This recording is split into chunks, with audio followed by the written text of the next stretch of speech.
Olá, hoje no nosso Sindicast a gente tem o prazer de entrevistar o Dr. Thor Dantas, né?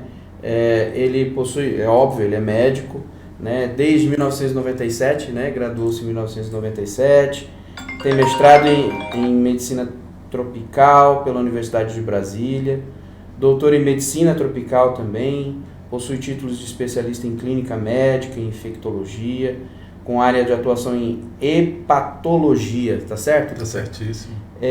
Atualmente é médico do governo do estado do Acre, atua no estado, né? E aí a gente também tem, né, o nosso rosto aqui do Sindicast, tá quase sempre comigo, né, Dr. Lisboa, que está aqui me ajudando na nossa entrevista, né? E a gente começa falando desse período, né? Como é que foi? O senhor começou a atuar no estado e como é que foi? O senhor chegou nessa especialização porque o senhor viu a necessidade da área? Como é que foi para chegar em infectologia? Na infectologia, né? Bom, primeiro, obrigado pelo convite, Freud, Dr. Lisboa, um prazer estar aqui nesse bate-papo tão interessante. Parabéns ao Sindimed por essa iniciativa, né? Muito, muito legal. Olha, a minha história, eu sou acriano aqui do aviário, né? Nasci aqui, filho de pais e mães acrianos e filho de uma mãe professora, um pai que faleceu muito cedo, meu pai, e fui criado, 3 filhos criados pela minha mãe e estudando em escola pública. Fui alfabetizado pela minha avó, a avó Esther Maia, que foi professora de muita gente aqui no Acre. Ela que me alfabetizou aos 6 anos de idade, lá no Quinari, Senador Guiomar, onde ela morava. E eu sempre gostei de estudar, sempre fui muito do estudo, né? Sempre que me davam a tarefa eu estudava e em algum momento da vida senti a necessidade de continuar estudando. Minha mãe disse, olha, tem umas tias suas no Rio, elas podem me receber lá, você quer ir? Tinha 14 anos, eu disse. Primeiro eu chorei, emocionado com aquilo, meu Deus, sair da casa da minha mãe pro Rio, e aí eu fui. Primeiro arrobo de liberdade. Primeiro arrobo de liberdade. Eu tinha 2 tias, irmãs do meu pai, que tinha falecido cedo, então tinham 2 tias paternas que me receberam com muito carinho no Rio e me ajudaram muito. Eu cheguei lá, fui para uma escola pública, que era uma excelente escola pública no Rio, na época que as escolas públicas eram muito boas ainda, e minha tia disse, olha, você era o último ano do fundamental, se você estudar muito, tem uma escola particular aqui que tem uma bolsa, os 10 melhores ganham uma bolsa integral para estudar. Mas então você tem que estudar muito. E eu passei 1 ano estudando muito, muito, muito. Todo dia ela me botava para estudar. E aí eu passei nessa prova e ganhei uma bolsa integral para estudar o ensino médio numa boa escola particular no Rio de Janeiro. E daí eu tive condições de entrar na UFRJ. Um sonho para qualquer um que quer estudar uma excelente escola, a escola do Fundão.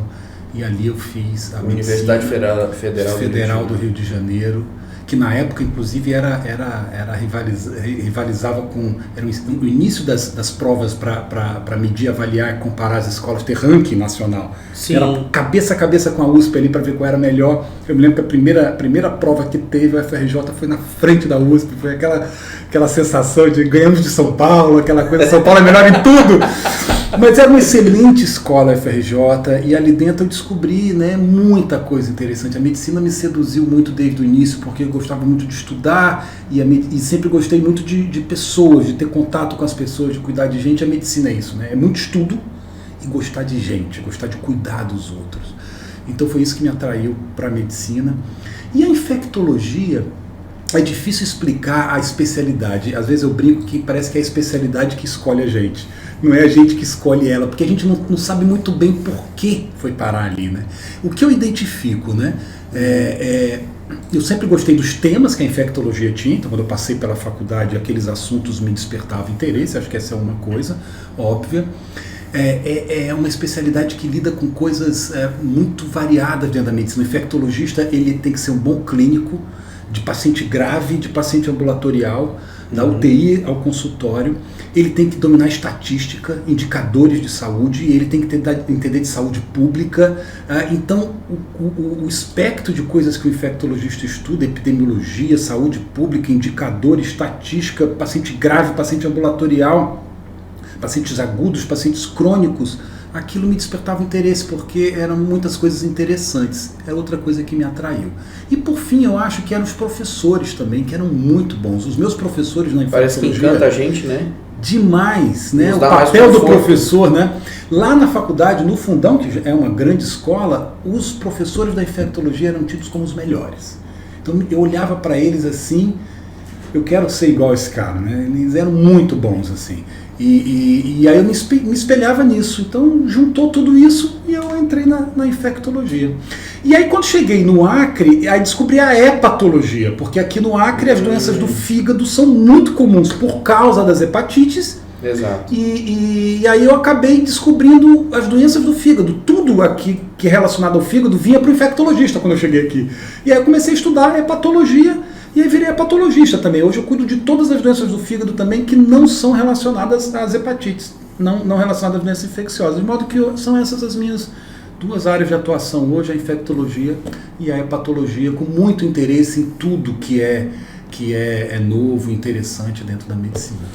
Você também é professor, né? Também sou professor. Como é que você se espelhou nesses professores que você teve na UFRJ? Ou surgiu após a especialização? Porque a gente está até brincando contigo que o seu currículo é grande, né? Especialização, a participação até em revistas científicas, né? Quando é que surgiu você professor? Olha, eu acho que foi muito cedo também, porque eu acho que eu vim da faculdade com essa mesma inspiração desses professores que eram bons médicos e bons professores. Então eu já saí de lá gostando muito de ensinar. Então quando teve o início aqui, fui da primeira turma do concurso para professor na UFAC, quando abriu o curso de medicina. Que legal. E aí as primeiras turmas eu já tinha feito mestrado e doutorado. Naquela época o governo estava trazendo mestrado e doutorado para capacitar as pessoas, estava implantando. Foi um período muito rico, né? Implantando residência médica, fazendo mestrado, doutorado, abrindo o curso de medicina, uma coisa nova completamente no Acre. Muita gente tinha dúvida, será que o Acre tem condição de ter um curso de medicina, uma coisa tão complexa? E, enfim, era um sonho. Era um sonho de muita gente, então foi um momento assim, né, de desbravar o novo, de muita coragem. Demorou um pouquinho a acreditar, demorou assim. Muitos demoraram. Eu vejo que é coragem e sofrimento, porque professor sofre. Sofre muito, né? Não é só ser médico. Sim. Né? Porque você você já estudou, mas você tem que voltar a revisitar muitas disciplinas para poder justamente... E essa parte eu lembro que teve grandes discussões, porque você tem que trazer um debate acadêmico, não é só científico, um debate acadêmico. Sim, pedagógico. Como é que eu ensino o que eu sei? Porque não adianta eu saber, mas eu tenho que saber ensinar. Ensinar são outras técnicas diferentes. Nem todo médico é bom de ensinar, ele pode ser bom em fazer, mas ele tem que aprender a ensinar técnicas de ensino. Aí a gente vai estudar pedagogia, técnicas de ensino de adulto, de educação de adulto, que aliás é diferente da educação de criança, quais são os métodos e as técnicas. Então, aprendi isso no mestrado. O mestrado é o lugar onde a gente se depara com as técnicas de ensino. Aí fiz mestrado, doutorado, e quando terminei o mestrado, estava começando o curso de medicina na UFAC. Eu disse, mas é isso que eu quero. Coube como uma luva. Eu gosto disso, eu gosto de ensinar igual eu gosto da medicina. Eu às vezes acho que eu sou mais professor do que médico algumas vezes na vida, sabe? Eu sou professor de história. Às vezes, quando a gente se empolga, é que a gente está feliz, né? Na disciplina. Verdade. Parece que as pessoas estão participando aí, a gente está... Verdade. Você chega em casa, não traz aquela carga pesada, porque às vezes você vai lecionar. Eu lembro que quando eu chegava em casa, nossa, naquele dia não foi um bom dia. Não participaram, mas quando chegava aquele dia que você deslanchou, você chegava leve em casa. Aí é o famoso feedback. O professor percebe quando está agradando, ele percebe quando a matéria está sendo percebida e ele está fazendo um bom trabalho, porque hoje, principalmente hoje, né, doutor? Nós observamos que os alunos, infelizmente, se me permitem fazer uma observação, os alunos hoje eles não têm mais tanto interesse como tinha antigamente, como tinha há uns anos atrás, né? Há uns 20, 25, 30 anos, nós, alunos, buscávamos saber quem era o melhor o aluno da sala para nós sentarmos perto dele. Competir, né? Competição entre a gente aprender como ele aprendia. A gente tinha que aprender o que ele fazia para aprender. Por que esse cara faz o que eu preciso fazer também? Hoje é diferente. Hoje ele se senta próximo àqueles que não querem nada com nada. E são poucos aqueles que realmente buscam o aprendizado segundo a necessidade futura que cada um tem que ter como profissão, principalmente na nossa área. Essa nossa área é uma área que ela é muito exigida, é uma área que nós todos temos que ir em busca de aprendermos e não só ensinarmos, mas também cuidarmos daqueles que nos procuram em virtude das tantas doenças espalhadas aí pelo nosso país. Sem dúvida, a gente tem alguns estudos que indicam que parece que a sociedade deu uma certa emburrecida nos últimos anos, você sabia? Estudos que mostram que tem caído a inteligência média das pessoas, parece que o senhor está falando... Eu acho que é o excesso é o achismo, né? Que tem a ver com excesso de informação, porque hoje em dia o professor concorre com os outros veículos que não é só rádio e TV, mas o aluno já leva o veículo de comunicação. A informação está disponível na ponta do dedo hoje para todo mundo, e é uma contradição, porque a informação é amplamente acessível. Antigamente tinha que ir para a biblioteca, levantar um artigo, pedir para o bibliotecário, xerocar, daqui uma semana você tinha acesso à informação que você queria. Hoje, um clique, ela está aqui para você. Exatamente. E, contraditoriamente, as pessoas estão mais superficiais hoje em dia, elas não se aprofundam. O médico sempre foi uma pessoa que de uma cultura muito ampla, de muito estudo, de muito conteúdo. Então, hoje, infelizmente, você tem pessoas que querem o caminho fácil, quer só saber o que é importante para passar na prova, ou para... Quer dizer, isso não é bom, e não é só para a medicina, isso não é bom para a sociedade. A gente tem que valorizar o conhecimento, ter uma certa valorização da ignorância, da burrice, ou da ignorância como uma virtude. A ignorância nunca vai ser uma virtude, a ignorância sempre vai estar errada. Sempre que você vê alguém valorizando a ignorância, desvalorizando o conhecimento, o saber, a ciência, a busca de dados que respaldem a sua decisão, essa pessoa vai estar sempre errada, independente de que espectro ideológico ela tiver. Não interessa se é esquerda, centro-direita. Se ela for uma pessoa que valoriza o conhecimento, vale a pena. O diálogo empobrece, o debate empobrece, né? A parte política empobrece. Empobrece. A gente começa a ficar nas bolhas. Como eu não tenho informação, basta eu acreditar no que eu quero acreditar. Exato. E odiar o resto. Já estamos falando de política. De momento, não de política, mas de momento político. Porque na verdade a gente o humano é o ser político, então isso é comum. Claro. Aí voltando a essa questão da educação, você chega na faculdade, a gente vê, saiu um estudo agora do CFM, Conselho Federal de Medicina, que a gente está exportando muito mais médico do que ficando aqui. Chega a 62% dos últimos, de 2002, acho que até 2021. Né? Teve um cálculo que eles apontaram, 2017 a 2021, se eu não me engano, que houve uma saída de 62% dos graduados, dos formados em medicina no Acre para outros estados. Sim.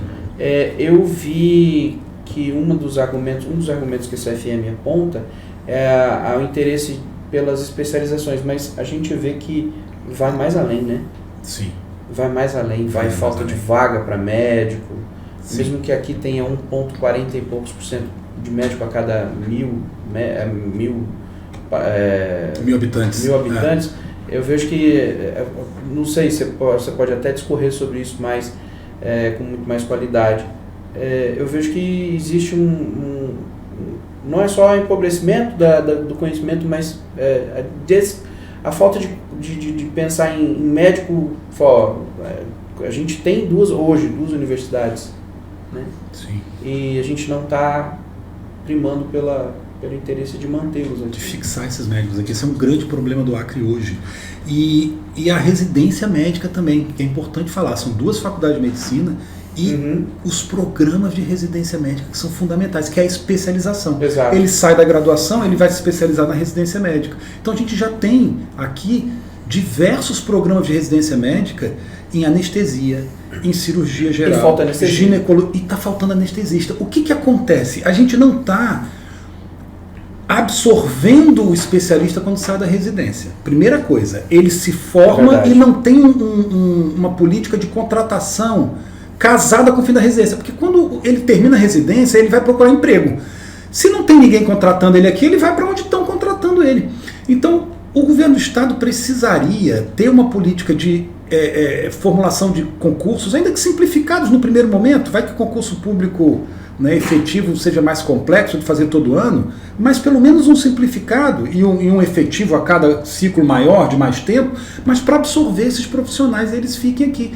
A gente não faz isso, a gente está desperdiçando uma das maiores forças que a residência médica nos traz, que é formar pessoas aqui. Deixando o conhecimento embora. Deixando o conhecimento embora. E pior, recentemente, de vida. Tudo isso, quer dizer, aonde os estudos mostram que aonde o médico faz a residência, geralmente é onde ele fica trabalhando.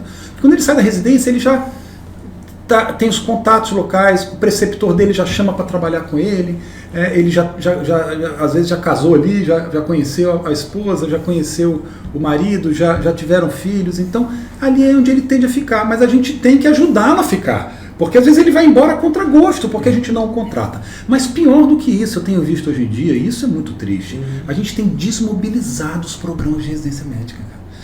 2 programas de residência médica hoje no Acre estão sofrendo muito, que é anestesia e ortopedia. Eles estão parados. Recentemente teve uma discussão importante sobre isso, porque a gente simplesmente trocou a questão da terceirização, que a gente pode conversar sobre isso. Quer dizer, terceirização pode funcionar em alguns momentos, mas a gente tem que tomar muito cuidado quando faz ela, porque a gente pode destruir o que está construído.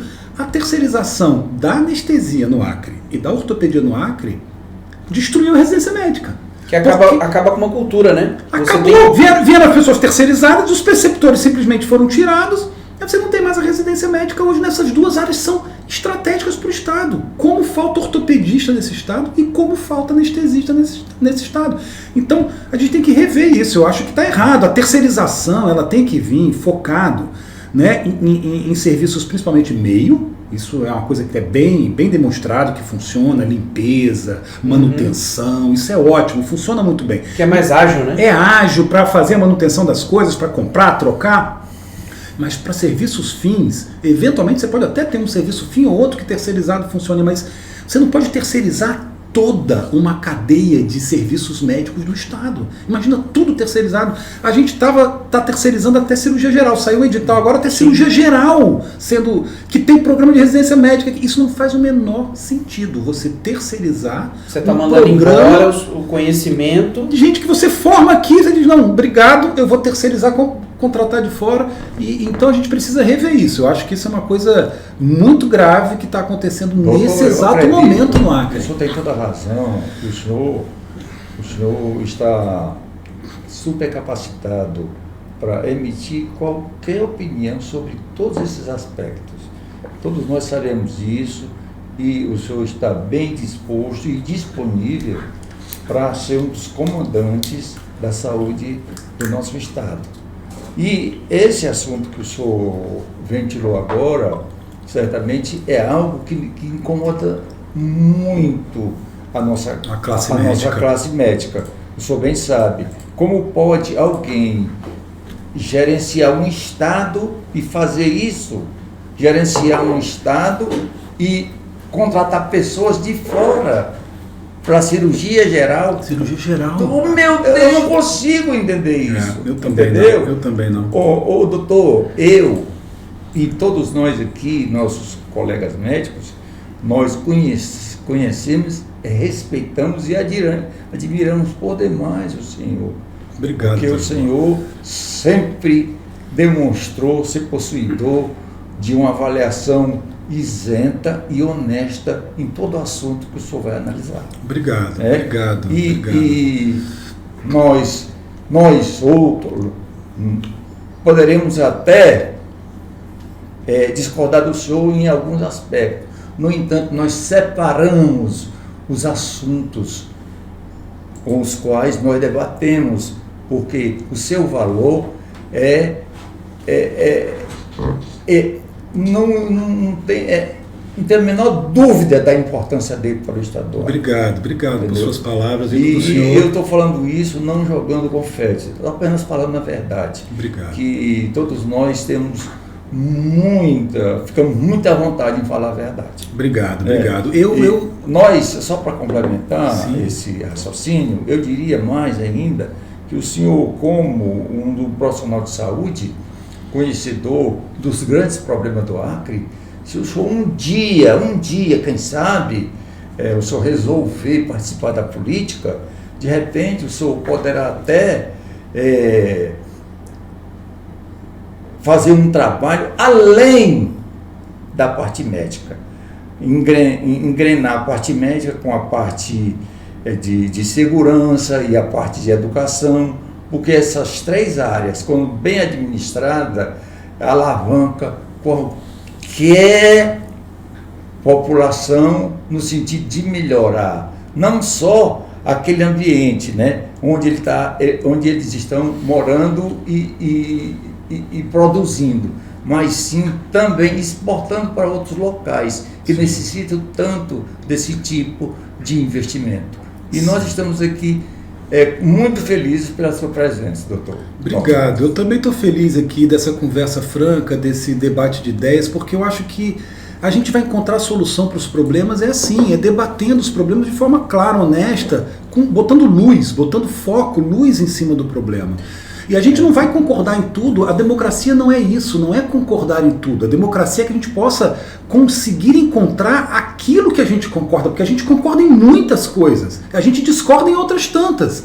As que a gente discorda, a gente vai seguir discordando, mas as que a gente concorda, a gente tem um caminho para andar para frente e encontrar a solução junto. Então, eu acho que eu vejo a atividade política, eu tenho olhado muito para a atividade política recentemente, porque a atividade política é a mais mal vista das atividades humanas. Se você fizer uma enquete, todo mundo fala, aquilo que todo mundo é unânime em falar mal é da política. No entanto, não há solução. Mas você sabe por quê? Desculpa. Sim, claro, a política faz. Eles não demonstram serem merecedores de confiança. A política não tem conseguido entregar para as pessoas o produto que ela deveria entregar. Porque a política, não há solução para os nossos problemas sem a política. Ela é a atividade humana que existe para resolver os problemas da vida em sociedade. Se a gente se junta, né, numa sociedade primitiva, primeira vez que a gente se juntou na sociedade mais primitiva até hoje, como é que a gente resolve os problemas do convívio? Com a atividade política, que é encontro das soluções, no que a gente concorda, no que a gente discorda, como a gente resolve discordâncias, como a gente avança nas concordâncias. É para isso que serve a política. Só que no meio disso, você acumula poder, porque para resolver problemas você tem que ter poder, e o poder traz ganhos pessoais. Então muita gente está na política para os ganhos pessoais. É por isso que a população olha dizendo, está na política para enriquecer ou para, né, defender os seus interesses. É por isso que a gente olha enviesado para quem está na política. E porque também a política perde muito tempo nessa busca de poder e esquece do que está ali no seu objetivo, que é resolver o problema que está posto da segurança, da escola, da saúde. E aí a população está, mas vocês estão aí, né, buscando poder, gastando dinheiro público e não entregam para a gente o que precisa. Então eu acho que a gente tem que entrar na política, todo mundo que tem boas ideias, porque só tem um jeito para a política melhorar, se as pessoas com boas ideias entrarem nela, porque senão aquela máxima, quem não gosta de política, o castigo é ser governado pelos que gostam. Exato. Então se você não gosta da política, se você não participa da decisão, outra pessoa decide por você. Decide por você, então a gente tem não reclame depois. E não reclame depois. A gente tem que convencer as pessoas com boas ideias. E aí, boas ideias não significa ter a minha ideia. Eu quero que tenha todas as ideias representadas no debate, mas que você esteja representando ideias e não interesses particulares. Se você está representando uma ideia diferente da minha, mas é uma ideia legítima, a sua ideia tem que estar no debate. Porque é do debate das ideias, Lisboa e Freud, que a gente chega na melhor ideia. As ideias, elas competem na nossa mente para conquistar o maior número de mentes. Então tem uma ideia aqui. Se a minha ideia for boa, ela lhe convence. Se a minha ideia for ruim, vai bater no senhor e dizer, essa ideia não é ruim, não gostei dela, ela não vai adiante. Então as ideias boas vão competindo para conquistar as melhores mentes. Para que a gente evolua, é como uma seleção natural mesmo, do gene que vai sendo selecionado, os mais aptos vão ficando, as melhores ideias vão ficando, as ideias ruins vão ficando para trás. Então é importante que a gente tenha muitas ideias de início, um ponto de partida com muitas ideias, para que essas ideias possam ir sendo selecionadas ao longo do tempo e as melhores vão ficando. Então, bom político não é aquele que tem a minha ideia, que concorda comigo, mas aquele que está representando legitimamente uma ideia. E assim a gente avança. É por isso que eu tenho refletido muito sobre a necessidade de entrar na política. Porque se a gente não entra, a gente não consegue contribuir. Eu tô com 25 anos de formado, 48 anos de vida, né? Já começando, né, a ficar careca. Sou jovem. Nem na metade ainda. Nem na metade. Daqui a pouco ele Mas eu tô chegando na metade. Daqui a pouco ele ganha aquela carteirinha com a foto. Eu tô chegando na metade. E aí nessa fase da vida começa a cair uma ficha e a gente começar a ter uma perspectiva de eu estou chegando na metade da minha vida. O que eu posso fazer mais? O que eu gostaria de deixar de contribuição para o mundo? Eu, sinceramente, eu nasci para estudar e para cuidar das pessoas. Essa é a minha vida. Então eu quero poder cuidar das... Eu continuo estudando, agora estou estudando política. Estou estudando, porque não é algo que eu conheço. Ciência política, seus fundamentos, suas teorias, seu modo de agir, suas contradições, seus erros, e pensando como é que a gente faz com que a política entregue melhores resultados para a população. É isso que a gente precisa, melhorar o resultado, a entrega para a população. Existem boas ideias em todos os espectros ideológicos, entende? Da esquerda, na direita, no centro. Então a gente precisa das boas ideias. E existe gente mal intencionada em todos os espectros também. Então a gente tem que começar a parar de brigar por espectro ideológico e brigar por ideias. Essa ideia é boa, ela tem o meu apoio. Essa ideia é ruim, ela é ruim em quê? Vamos debater. Por que ela é ruim? Quais as consequências dela? Qual é a consequência de terceirizar a anestesia do Acre? Ah, vai melhorar isso, vai melhorar aquilo, tá, e a residência, como é que fica? E quem é que vai ser contratado? Que atribuições você vai cobrar dele? Cadê o contrato? Como é que isso vai funcionar? Então, às vezes, as ideias parecem boas no primeiro momento, quando você vai ver depois, as consequências delas são ruins. Exatamente. As ações, elas têm que ser medidas pelo que elas produzem. As ideias têm que ser testadas. O que essa ideia já foi testada e como é que ela resulta em resultado? Que resultado ela produz para a população? Então estou motivado para pensar em política de uma outra forma nessa metade da minha vida. Eu queria voltar só na questão do conhecimento. Sim. Porque teve um momento, a partir de 2020, que eu sei que você já dava entrevista, mas você já passou a ser mais requisitado em 2020, né? Sim. Foi a pandemia. Parece que todo mundo lembrava da pediatria, todo mundo lembrava da cirurgia. Porque ele é referência. Aí de repente aparece... Existe um cara chamado infectologista que a gente está precisando muito deles agora. Nesse momento. Onde é que eles estão? Onde eles andam? Aí todo mundo queria te ouvir, né? Todo mundo queria saber como é que era o procedimento. E aí estava numa doença que era nova a todo médico. Todo né? mundo. Como é que foi encarar esse primeiro momento? Rapaz, foi uma coisa realmente...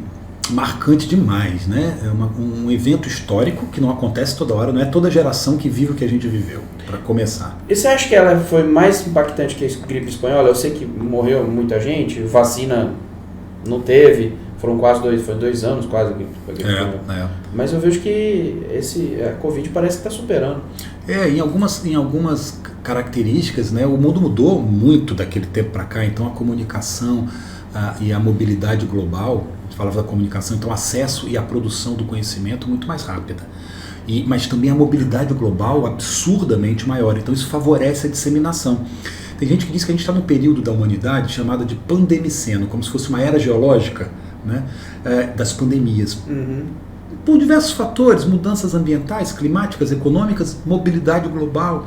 Então hoje qualquer vírus novo que surja, ele se espalha muito rapidamente pelo planeta. Então essa é uma característica diferente da gripe espanhola, radicalmente, foi a rapidez com que tudo aconteceu. Então a gente viu a onda chegando, né? A gente viu, começou os primeiros casos na China, Pô, será que isso vai ficar na China? Será que isso vai terminar lá? Opa, saiu da China, chegou na Europa, devastou a Itália, devastou vários países da Europa. Meu Deus, chegou nos Estados Unidos. Ih, tá chegando, vai chegar. A gente já sabia que ia chegar. Chegou no São Paulo, Rio, chegou no Acre.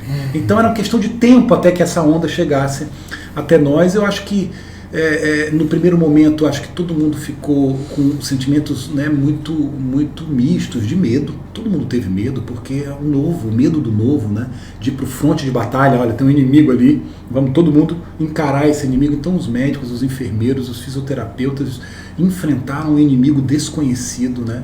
Foi um momento de muita coragem, de muita dedicação e empatia também, né, por salvar vidas. É a missão de salvar a vida. Eu vou salvar a vida mesmo que a minha vida às vezes esteja em risco.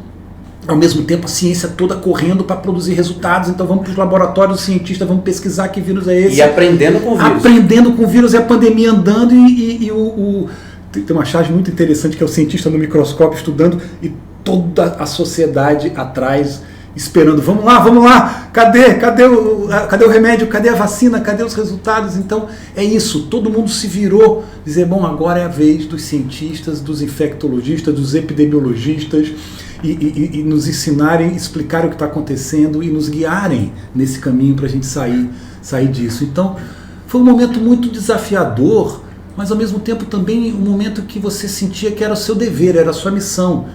Eu brinco que a epidemia para o infectologista é como a apendicite para o cirurgião geral.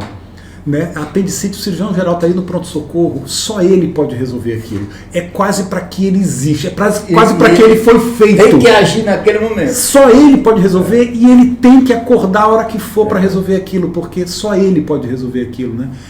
De novo, é quase para o que ele existe. É quase para o que os infectologistas existem também, quer dizer, a epidemia, as epidemias e a pandemia, que é o auge da epidemia, é aquilo que a gente quase que está o tempo inteiro na vida pronto para agir se isso acontecer. Né? A gente estuda para estar pronto para agir se isso um dia acontecer. E aí, um dia que aconteceu, eu disse, bom, chegou a nossa hora de arregaçar as mangas e encarar. Então foi um misto de sentimentos, né? Eu acho que motivou muito o sentimento do medo, eu não posso negar, o sentimento do desafio, da missão, do dever que eu tenho que fazer, da empatia, de salvar o maior número possível de pessoas também. É isso que faz um bombeiro numa catástrofe. Caiu um prédio, caiu um avião, diz, não adianta, vai morrer todo mundo. Como assim? Nem que seja para salvar uma pessoa desse desastre, o bombeiro ele entra arriscando a própria vida ali no meio do incêndio para salvar, porque é para isso que ele existe. É para isso que a gente existe, para salvar a vida. Não interessa se é um idoso de 80 anos, não interessa se é uma criança que nasceu agora. A gente tem que salvar o maior número possível de pessoas. Eu acho que esse foi um sentimento muito forte dentro de quem estava no fronte de batalha. Verdade. Eu estou só aproveitando esse gancho aí, eu queria fazer uma pergunta para o senhor, muito pertinente. O senhor que conhece tantas e tantas doenças, tantos e tantos esquemas de tratamento e tantas coisas que nós nem imaginamos nesta mesa aqui, que o senhor conhece, sabe e domina. O senhor bem sabe que já vieram várias ondas de Covid, várias ondas. E lá vem a primeira, e a segunda, e a terceira, e a quarta, e as pessoas se vacinando. E hoje mesmo, hoje dia 13 de julho, eu encontrei com uma pessoa que disse que a tia dela estava muito doente, e ela já tinha tomado 5 vacinas, e estava doente, muito doente. Como se explica isso, doutor? As pessoas tomaram 5 vacinas, o senhor bem sabe... do complexo anticorpo, há tanto tempo que o senhor estuda isto e nós também temos algum conhecimento.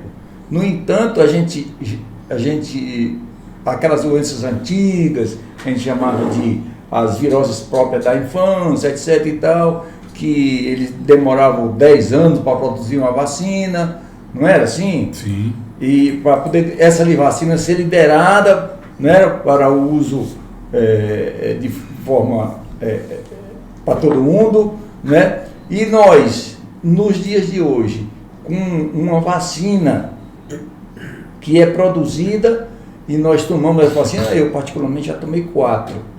Né? Não sei se o senhor deve ter tomado também umas 4. Né? Tomei 4. Entende? E nós não estamos garantidos. Né? Qual a diferença entre esse sistema de DNA ou RNA vírus daquela época para o de hoje? Então, primeiro, não há dúvida, né, de que as vacinas mudaram a história natural do Covid. Você vê a primeira onda e a segunda onda, na Delta, que a gente ainda não tinha vacina, que veio em Manaus, aquela mortandade em Manaus, a segunda onda, que chegou aqui também, foi um caos. Que foi para outros estados. Colapsou, o Acre colapsou, o Brasil inteiro colapsou. Faltou oxigênio, faltou leito de UTI. Eu cuidei de pacientes que tinham dinheiro para pagar uma UTI aérea do bolso e não tinha UTI aérea, não tinha lugar em São Paulo. Onde receberam. São Paulo diz, não estamos recebendo paciente de lugar nenhum, porque nós estamos cuidando dos pacientes de São Paulo que nós não estamos dando conta. E não tinha vaga na UTI para ele aqui. Eu cuidei dele na enfermaria com Covid grave. Saiu, graças a Deus, mas a gente ali do lado dele, cuidando 24 horas por dia. A terceira e a quarta onda já foram completamente diferentes, porque a gente já estava sob o efeito da vacina. Os estudos são incontestes em demonstrar que a vacina protege de formas graves. Ela não é tão boa em proteger contra a infecção, por isso a gente continua tendo casos mesmo em quem é vacinado. No entanto, a gente está falando de respostas individuais e probabilidades. Então tem gente que tomou vacina e responde de um jeito diferente do outro. Cada organismo é um. Tem paciente que você dá um antibiótico e ele no dia seguinte está melhor, tem outro que demora 3, 4 dias para melhorar. Né? O mesmo remédio funcionou para um, dá um antidepressivo para uma pessoa, ela ficou ótima. Dá para o outro, não melhorou nada. O mesmo antidepressivo na mesma dose. Então as respostas individuais dos pacientes contam muito. Em especial, as respostas são diferentes de acordo com a idade e o tipo de vacina. Então, os idosos têm o que a gente chama de imunossenescência, o envelhecimento do sistema imune. Então, a produção do anticorpo, depois que é estimulado pelo antígeno, é muito mais, muito inferior, é muito menor do que de um jovem, do que de uma criança. A imunidade vai caindo. A imunidade cai, a resposta cai. Então, o idoso fica menos imunizado quando ele toma a mesma dose de vacina do que uma criança. Então, por isso o idoso tem... E aí algumas vacinas, as primeiras vacinas que a gente usou, que foi a Coronavac, elas não imunizam bem o idoso, de jeito nenhum. As outras que vieram depois de RNA, da Pfizer e AstraZeneca, que é de vetor viral, tem um desempenho muito melhor no idoso do que a Coronavac. Já a Coronavac em criança vai muito bem, porque criança produz anticorpo fácil, o sistema imune dela está pronto para isso. Então, essa variável é uma variável importante. Muita gente que tomou a vacina contra o coronavírus da Coronavac não ficou tão bem imunizado. Eu recentemente cuidei de um paciente agora, nessa última onda, que ficou grave, foi internado, saiu, está bem, está em casa, tive que medicá-lo com os medicamentos antivirais, é uma das indicações, porque ele só tinha 2 doses de Coronavac lá atrás, ele não tomou mais nenhum reforço, era um idoso, cheio de comorbidades. Então ele estava descoberto e ele teve um quadro grave de Covid, que felizmente deu tudo certo. Então essas respostas individuais, as diferentes vacinas, explicam por que a gente... ainda tem casos depois das doses de reforço. Lembrem que, por exemplo, gripe, aí entra a qualidade do vírus também. Gripe a gente tem que atualizar todo ano a vacina, porque o vírus muta, ele muda. A mesma coisa está acontecendo com o Covid. O Covid também muta. Então, o que a gente tem são essas vacinas originais, são muito boas. A vacina da Pfizer e a vacina da AstraZeneca são excelentes, produzem uma resposta de proteção contra quadros graves muito boas. No entanto, com o tempo, essa imunidade vai sendo perdida e você precisa de reforços.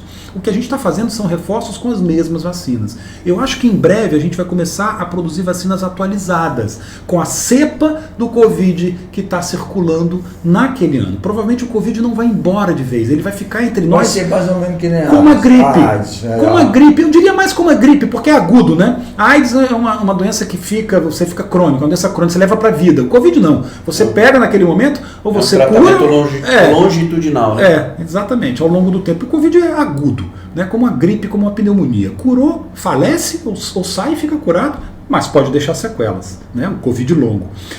Até contra o Covid longo a vacina também demonstrou proteção. Então quem é vacinado quando pega o Covid tem menos complicação do Covid longo, como a gente chama, que são as complicações que ficam. Cepa que estão chegando, essas ondas que estão chegando aí são desse tal Covid longo, né? Então, aí a cepa que está circulando agora é a cepa que sofreu mutação, que está escapando da imunidade, porque a gente tem que ir atualizando a imunidade das pessoas e está deixando grave principalmente aqueles que não estão com a sua imunidade em dia.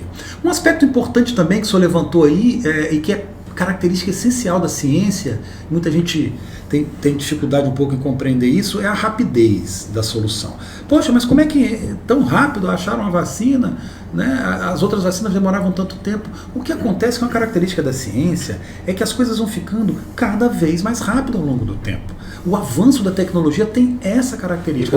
As vacinas têm uma mesma tecnologia até com a da gripe. Né? Isso já é pesquisa acumulada. O que acontece com a vacina de RNA, vou pegar um exemplo, que é uma vacina que é um trecho estreou agora no Covid, mas já vinha sendo pesquisada há muito tempo, ela é uma vacina que você faz em uma semana. Uma semana. Se eu botou o vírus, eu pego a sequência da RNA, boto dentro da minha plataforma, pronto, está pronta a vacina. Então isso já estava tudo pronto, foi a primeira vacina a ser feita, foi a de RNA. Porque é muito fácil atualizá-la, né, quando eu tenho o material genético do vírus. Mas só que isso foi fruto de anos de pesquisa, inclusive pesquisa na vacina da AIDS, que a gente não conseguiu. As vacinas, a pesquisa para tentar descobrir uma vacina da AIDS fez com que a ciência acumulasse o conhecimento, que quando chegou o Covid, eles já tinham conhecimento para produzir rapidamente a vacina do Covid. Então, isso na verdade, é do conhecimento científico. Né? Você vê, por exemplo, a tecnologia. Quanto tempo demorou para a gente sair da fita, né, para o DVD? Nossa. Quanto tempo demorou para o DVD sumir? Virou o pendrive. Virou o pendrive. O pendrive sumiu. Lembra daqueles, antigamente a gente tinha, a Apple mesmo lançou, era só de iPod, era só música. Aquilo não existe mais, eu tenho guardado lá. Porque tá tudo no celular hoje em dia. Daqui a pouco isso aqui vai sumir, vai pra cá, vai pro óculos. E vão olhar pra isso aqui, mas você andava com um negócio desse aqui no bolso, não precisa mais, tá tudo aqui na lente do... Isso é cada vez mais rápido. A medicina é assim, cada vez mais rápido. Então, e quando chegar a próxima pandemia, daqui a 15, 20 ou 100 anos, a gente vai produzir uma vacina em um mês. Em um mês, porque essa é a característica da ciência. A ciência vai cada vez mais se debruçando em cima dos ombros dos outros que vieram em cima da gente. Então a gente vai vendo cada vez mais alto. A gente não está começando do zero. Essa é uma característica da ciência que muita gente não compreende. Por que da rapidez? Né? Doutor, 48 anos de existência o senhor tem. Quando iniciou esse encontro, o senhor confessou para nós que um dos seus objetivos era, daqui para frente, o senhor construir uma coisa que deixasse para a eternidade. Algo dentro da sua própria profissão ou até fora dela. Então, eu quero lhe perguntar, tudo isso que o senhor falou sobre o mecanismo de produção de vacina e aquela situação onde os governos forçavam que todo mundo tinha que tomar vacina, embora não tivesse a garantia de que ela iria funcionar e tudo mais. Eu quero lhe fazer uma pergunta muito pertinente. Nós podemos acreditar nos produtores de vacina do mundo de hoje ou ainda existe alguma dúvida se eles estão ou não estão preocupados com a humanidade? Olha, doutor Lisboa, o senhor traz uma questão de uma dúvida de muita gente, né? De confiar ou não confiar, né, na tecnologia, confiar ou não confiar na indústria, confiar ou não confiar numa nova tecnologia, numa nova remédio, numa nova vacina.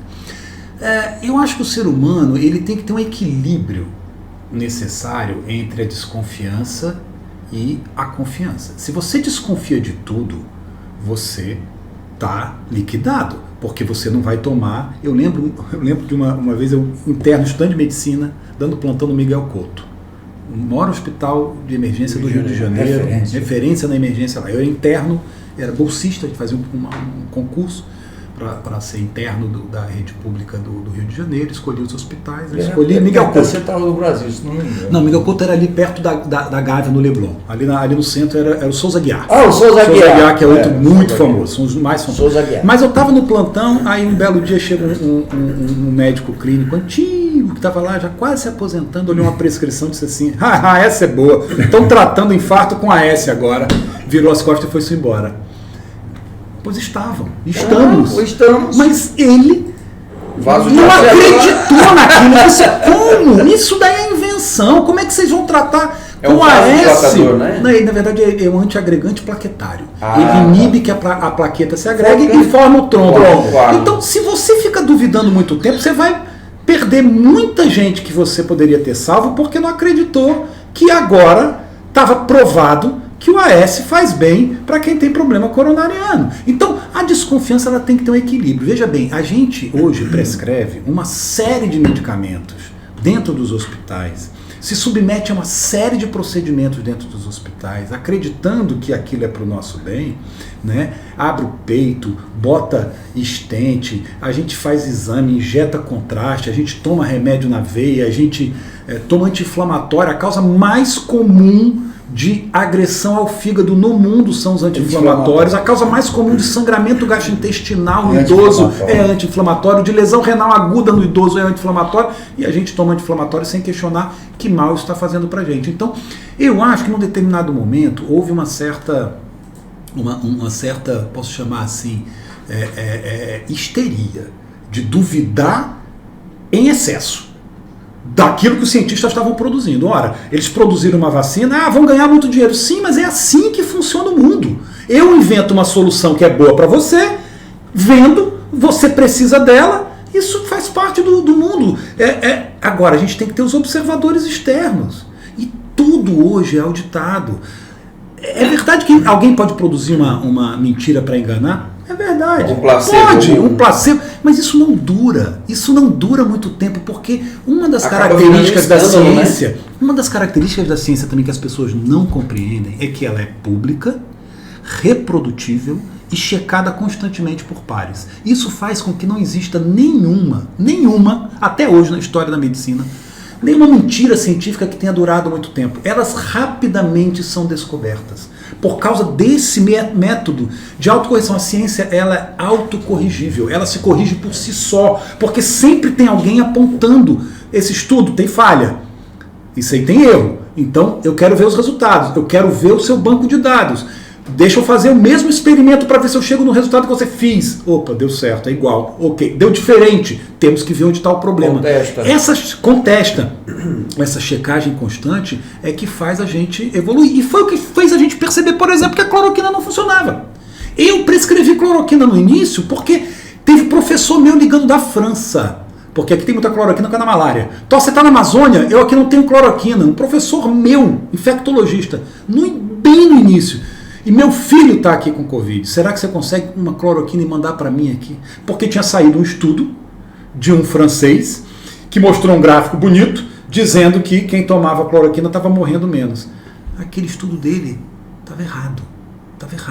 Aquilo depois foi visto e ele reconheceu depois, porque aí veio as críticas na revista, os artigos, ele disse, não, realmente, quando eu faço as mudanças que vocês estão dizendo que tem que fazer, porque todo mundo, olha, você está errado, você tem que fazer assim, o método não é assim assado, cadê aqueles 5 que você tirou? E aqueles que foram para UTI, inclui todo mundo, refaz a análise assim. Ele realmente, quando eu refaço as análises assim... quando as pessoas fazem a coisa certa. Então, isso foi corrigido rapidamente, e as pessoas perceberam, gente, isso não funciona, larga a mão, isso não funciona. Quem ficou acreditando nisso estava na sua bolha, acreditando, eu acredito, logo é verdade. Eu saí do penso, logo existo, para acredito, logo é verdade. Então, se as vacinas não funcionam, se as vacinas fazem mal, isso vai aparecer. E isso não apareceu, pelo contrário, as pessoas estão morrendo menos por causa da vacina. E as pessoas estão enfrentando efeitos adversos que são comuns. Você me perdoa, só para terminar aqui uma coisa com ele, fechar isso aí, porque eu não ia fazer essa oportunidade não. Sim. Tá? Só para fechar esse raciocínio, claro, doutor. Afinal, onde surgiu o danado desse vírus. Essa é outra pergunta também que mexe com muitas teorias, né? Muitas teorias. Eu só não quero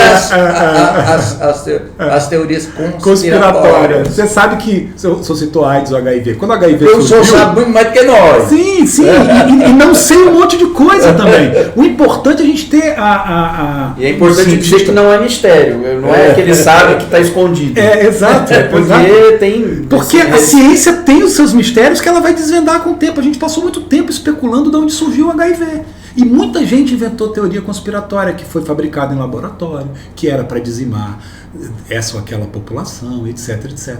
Muita gente, no início dos remédios do HIV, não tomavam remédio porque achavam que aquilo era mentira. Esse remédio é a indústria querendo vender para você se intoxicar com o remédio. Olha a loucura. Hoje as pessoas estão vivendo com HIV com a vida normal, igual à população não infectada, por causa dos medicamentos produzidos pela indústria que funcionam. E a ciência foi capaz de mostrar que funcionam. E a evolução dos medicamentos, porque antes tinha muito resultado... Sim, efeitos adversos. E foram melhorando, e hoje com muito pouco efeito adverso. E no início, muita especulação. Com o tempo a gente percebeu que surgiu dos macacos na África. Surgiu lá o HIV.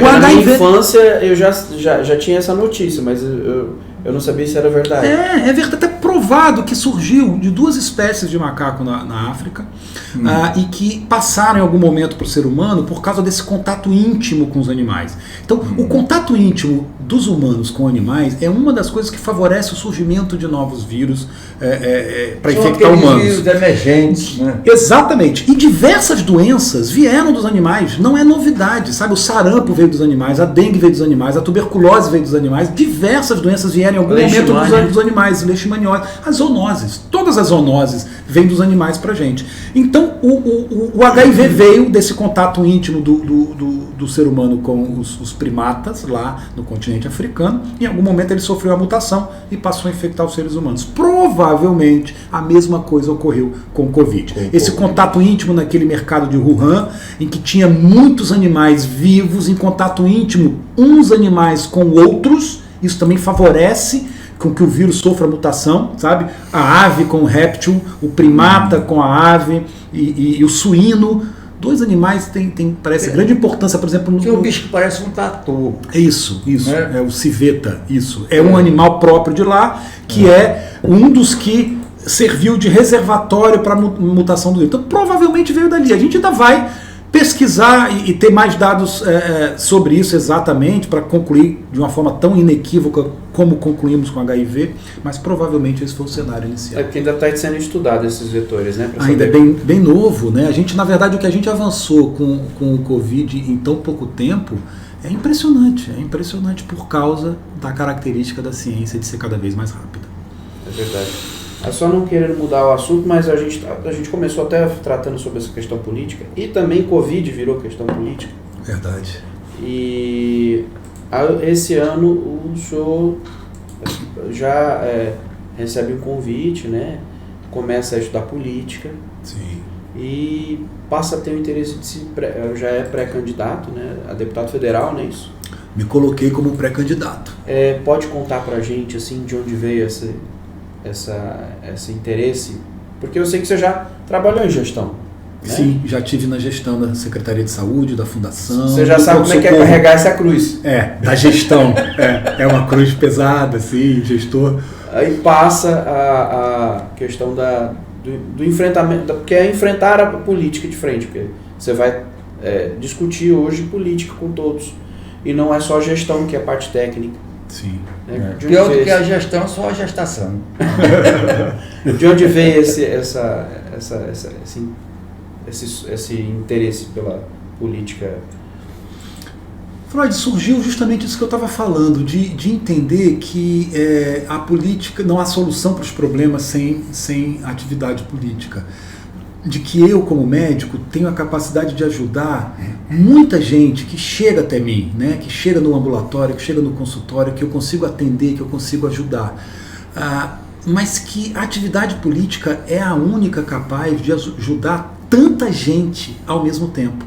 A política é a atividade humana mais capaz de mudar a vida de grandes coletivos. Não tem nada que faz isso como a política, né? A medicina estuda os remédios, estuda as vacinas, estuda os tratamentos, mas a política bota isso em prática. A política compra os remédios e distribui para a população. A política elege as prioridades de como tratar. Então, todas as soluções coletivas passam pela política. Esse é o primeiro ponto. Então, eu começo a entender que, para eu ajudar mais o mundo ao meu redor, eu preciso da política. Eu quero mudar o mundo para melhor. Eu quero fazer isso com próximo dos 50 anos. Isso é o que me motiva. Eu quero mudar o mundo para melhor. Eu quero deixar uma contribuição. O mundo ele está passando por um período difícil, seja do ponto de vista das pandemias, das doenças emergentes e reemergentes, seja do ponto de vista da dificuldade da gestão. Nosso Estado claramente com uma incapacidade de gestão extrema dos problemas cotidianos da saúde, da educação, da segurança, do transporte, seja da dificuldade que o Brasil, né, e o mundo está enfrentando, da dificuldade de diálogo das pessoas, das bolhas, de cada um estar na sua bolha e não conseguir dialogar, não conseguir aceitar a diferença, não conseguir aceitar que você pode pensar diferente de mim em algumas coisas, mas que a gente vai se unir pelo aquilo que a gente concorda, não precisa apenas estar desunido pelo que a gente discorda. Isso é o que me motiva. Eu quero encontrar ponte entre as pessoas, eu quero entender o que a gente concorda e o que a gente pode deixar de legado para a sociedade ao nosso redor. Eu quero que o mundo evolua, melhore. Essa é a minha motivação. E é a política para o que ela existe. Eu costumo usar essa frase, a política para o que ela foi feita. A política foi feita para resolver os problemas da sociedade. E eu entendi que eu posso contribuir. Eu tinha um pouco de preguiça da política, um pouco de preguiça, acho que é a palavra, de entrar nesse mundo que é trabalhoso, é laborioso, que não é uma linha reta para você conseguir o seu objetivo. É uma rotina diferente da do médico. É uma rotina diferente. Na minha profissão, no meu consultório, eu administro as variáveis, eu decido o que fazer, né? É claro que sempre tem, mesmo na medicina, então às vezes o meu paciente tem um plano de saúde, eu quero propor para ele um exame, um tratamento, mas o plano não cobre, sempre tem uma negociação, a vida sempre tem uma negociação envolvida. Eu não tenho essa autonomia completa nem no meu consultório, nem no meu ambulatório, mas a política necessita muito da negociação. Doutor, dizem os filósofos da área que a política nada mais é do que a arte de engolir sapo sem sal. Pois é, tem isso também, é uma parte da política, é também a arte do possível, agora, é do encontro, se a gente está... Tolerância foi o que foi possível dentro do nosso entendimento, porque se eu penso de um jeito, o senhor pensa do outro, e a gente tem que chegar num acordo, não vai ser nem exatamente como eu quero, nem exatamente como o senhor quer, vai ser um meio termo, então vai ser o que foi possível entre nós dois debatendo esse tema. Se eu fosse participar da política, doutor, eu só entraria numa condição, uma única só. Eu não quero que a minha opinião ela permaneça diante das outras. Se sobressaia, né? Não. Para não se sobressair, tem que ser debate. Tem que, tá entendendo? Porque o senhor bem sabe como é que eles fazem. Se nós pagássemos a um deputado 100 mil reais, deputado federal, não fala estadual que eu nem sei quanto que é, mas um deputado federal, 100 mil reais... É quase isso. Então, para mim... De verbo de gabinete. Tudo junto. Para mim, eu acho uma injustiça. Porque eu até vou dar, nesse momento, uma sugestão, se o senhor conseguir chegar lá, o senhor entre com um projeto onde os salários dos deputados federais deixarão de existir. E cada deputado federal vai ganhar lá em Brasília o que ele já ganhava como empregado ou numa repartição pública ou numa empresa, né? Seria custo zero em termos de salário para o país. No entanto, o deputado federal e o estadual, olha a loucura, olha a loucura. Vou falar isso aqui no outro canto, senão eu vou apanhar. O deputado federal seria o mesmo estadual. Ele passaria 15 dias aqui no estado e 15 dias lá em Brasília. Porque os problemas são os mesmos. O senhor está chamando a atenção. Entendeu? Aí esses problemas são os mesmos. Ele tem a obrigação de conhecer. Agora, o eleitor também tem a obrigação de conhecê-lo. E se ele descobrir algo de ruim na vida desse cidadão em quem ele votou, jamais ele deverá votar novamente. Sim. Porque senão, o que é que nós vamos fazer pelo nosso país? Sim. É isso, a política ela gasta muito para entregar pouco para a população. Os custos envolvidos, né, no salário, nas verbas, no tempo. Tempo é dinheiro, a energia despendida pela política, pelo jogo do poder, gasta muito e entrega pouco para a população. Então acho que a gente tem que rever a nossa, talvez a reforma mais importante que a sociedade precisa é a reforma política, né? A gente pode pensar em diversas medidas para melhorar a democracia. Pode criar lei, mas a democracia tem que ser aperfeiçoada, né? Dizem que a democracia é o pior sistema que existe, tirando todos os outros. Né? Essa frase também é muito emblemática, porque assim, significa dizer que a democracia tem vários problemas, vários. Só que a gente não vai abrir mão dela, porque as alternativas são muito piores. O que a gente tem que fazer é aperfeiçoá-la. Então, esse aperfeiçoar da política tem que ser um trabalho contínuo. Como é que a gente melhora a capacidade de entrega de resultados da política? Doutor, o que me incomoda há muitos anos, acho que mais de 40 anos, é que eu ouço as pessoas que falam em democracia são as mais bandidas e mentirosas que existem. Entendeu? Isso me incomoda.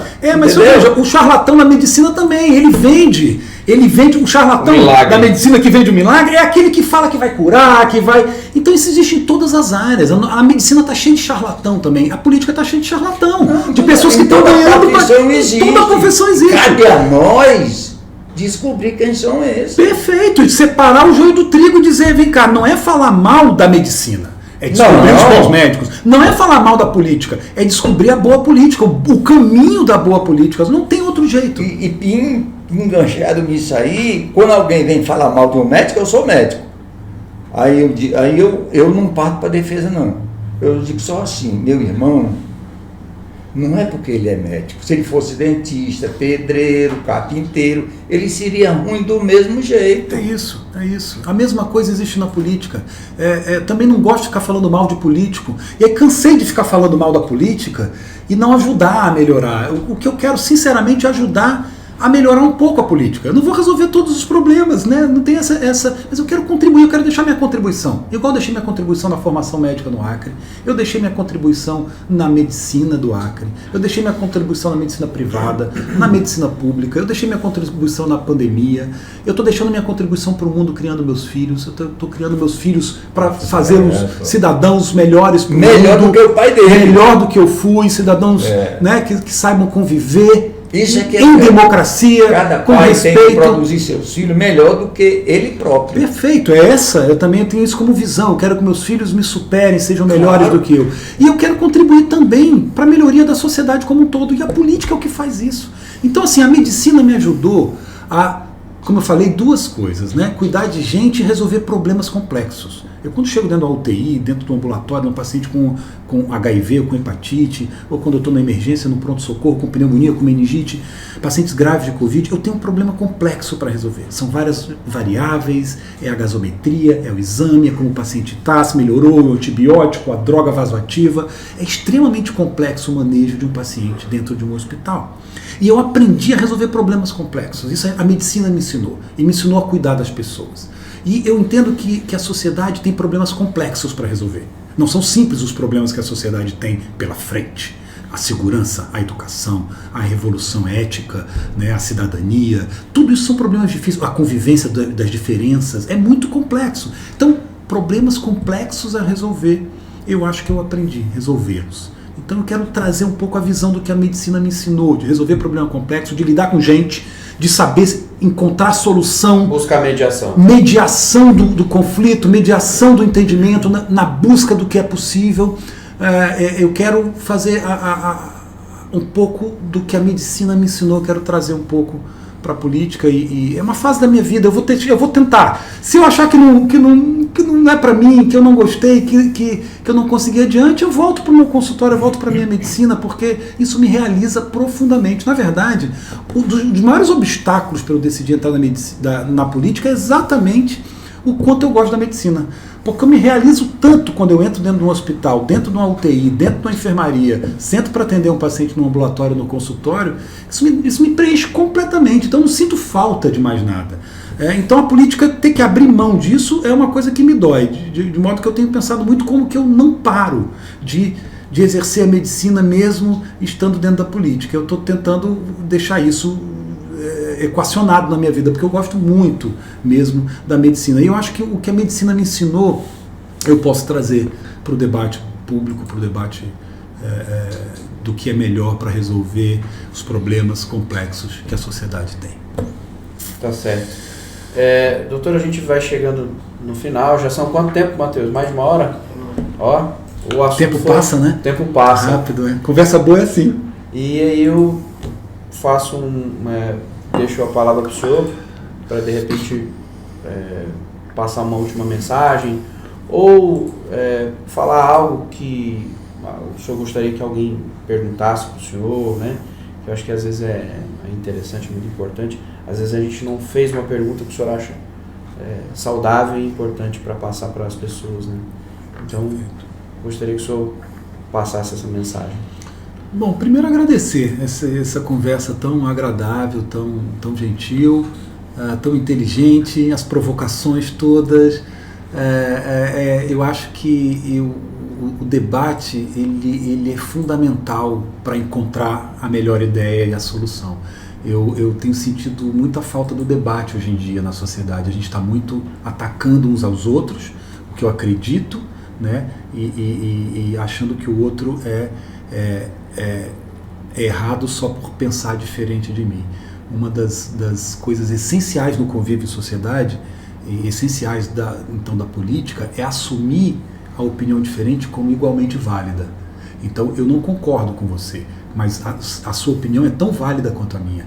Eu não posso achar que porque eu não concordo com você, a sua opinião deve ser extinta, que a sua opinião não deva existir.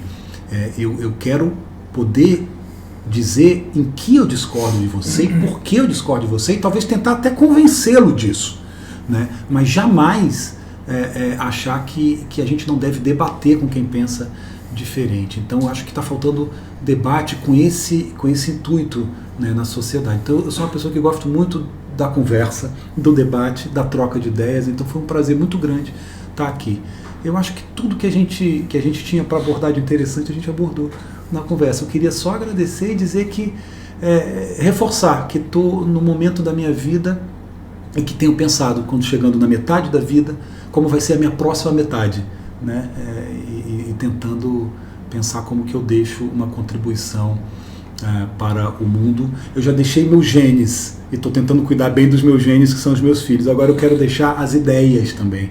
Quais são as duas coisas que a gente deixa no mundo? A gente deixa nossos filhos bem criados para serem pessoas do bem, e a gente deixa as nossas ideias. Essas vão ficar também. Essas vão ser também uma forma da gente se perpetuar. Nossos filhos nos perpetuam, nossas ideias também nos perpetuam.